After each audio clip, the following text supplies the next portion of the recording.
نحمدہ و نصلی علی رسولہ الکریم، اما بعد، بسم اللہ الرحمن الرحیم۔ رمضان المبارک رحمت، برکت، مغفرت کا مہینہ ہے۔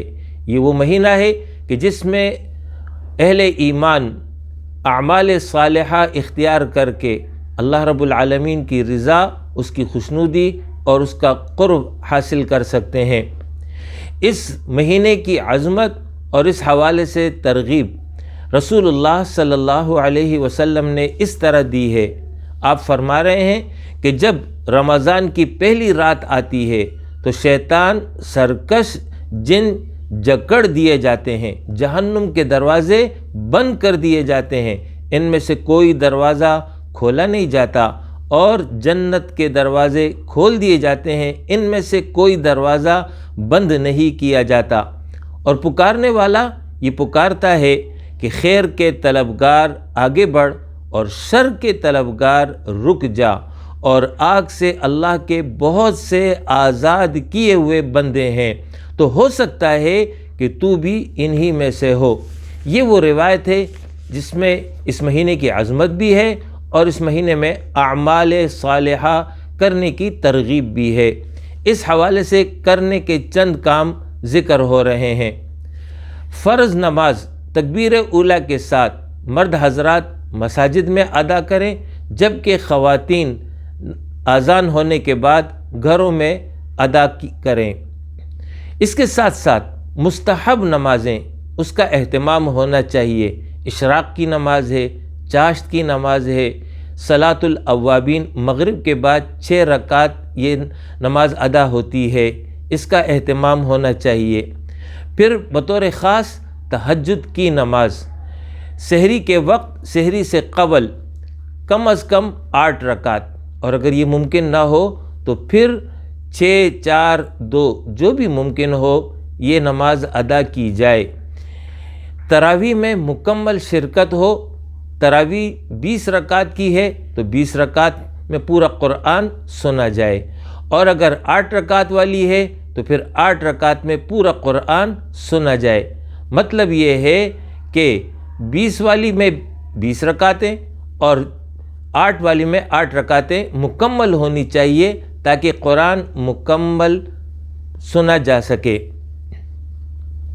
اس کے ساتھ ساتھ قرآن مجید کی تلاوت، کم از کم 1 مرتبہ قرآن مجید کی تلاوت کو مکمل کیا جائے۔ اس کے ساتھ کچھ حصہ ترجمہ اور تفسیر کے ساتھ پڑھا جائے، کچھ حصہ حفظ کیا جائے۔ ذکر الہی کا اہتمام، یوں تو مومن ہر حال میں اپنے رب کو یاد کرتا ہے، لیکن رمضان میں اس کا بطور خاص اہتمام ہونا چاہیے۔ سبحان اللہ، الحمدللہ، اللہ اکبر، لا الہ الا اللہ، سبحان اللہ و بحمدہ، سبحان اللہ العظیم، اور دیگر اذکار مسنونہ، اس کا اہتمام ہونا چاہیے۔ کثرت سے درود شریف، اس کا اہتمام ہونا چاہیے۔ مختصر درود صلی اللہ علیہ وسلم، اور افضل درود درود ابراہیمی ہے۔ توبہ اور استغفار کا اہتمام بطور خاص سحری کے وقت جب آپ تہجد سے فارغ ہو جائیں تو اس موقع پر جہاں اور دعا ہو رہی ہے، اپنے لیے مغفرت اور بخشش کی دعا کریں۔ دعاؤں کا اہتمام سحری کے وقت بھی ہے، اسی طریقے سے قرآن مجید کی تلاوت کے بعد ہے، تراویح کے بعد ہے۔ ہر نیک عمل کے بعد دعا قبول ہوتی ہے، لہٰذا اپنے لیے، والدین کے لیے، اپنے اعزاء اور اقارب اور ساری امت کے لیے دعا کریں۔ افطاری کے وقت تمام اہل خانہ وہ دسترخوان پر جمع ہو جائیں۔ اس موقع پر اگر ممکن ہو ایک حدیث کی قراءت ہو جائے اور اس موقع پر اجتماعی دعا کی جائے، انشاءاللہ تعالی اس کے خیر اور برکات آپ محسوس کریں گے۔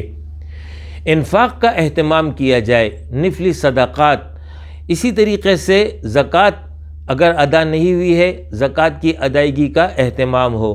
نیکی، بھلائی، خیر کے تمام کاموں میں حصہ لیں۔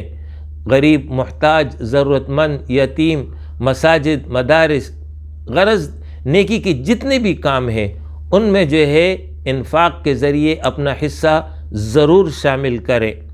پھر بطور خاص آخری عشرے کا اہتمام ہونا چاہیے۔ آخری عشرہ باقی 2 عشروں کے مقابلے میں زیادہ فضیلت رکھتا ہے۔ اسی آخری عشرے میں 1 طاق رات شب قدر ہے، لہٰذا مرد حضرات کے لیے اگر ممکن ہو تو اعتکاف کریں، اور اگر اعتکاف ممکن نہیں ہے تو طاق رات مساجد میں بسر کریں، عبادت کرتے ہوئے، دعا کرتے ہوئے، تلاوت اور ذکر کرتے ہوئے، جبکہ خواتین گھروں میں اس کا اہتمام کریں۔ یہ وہ امور ہیں کہ جن کا اگر ہم اہتمام کریں گے تو انشاءاللہ تعالی یہ مہینہ ہمارے لیے رحمت، برکت اور مغفرت کا سبب بنے گا۔ اقول قولی ھذا واستغفر اللہ لی ولکم ولسائر المؤمنین وآخر دعوانا ان الحمد للہ رب العالمین۔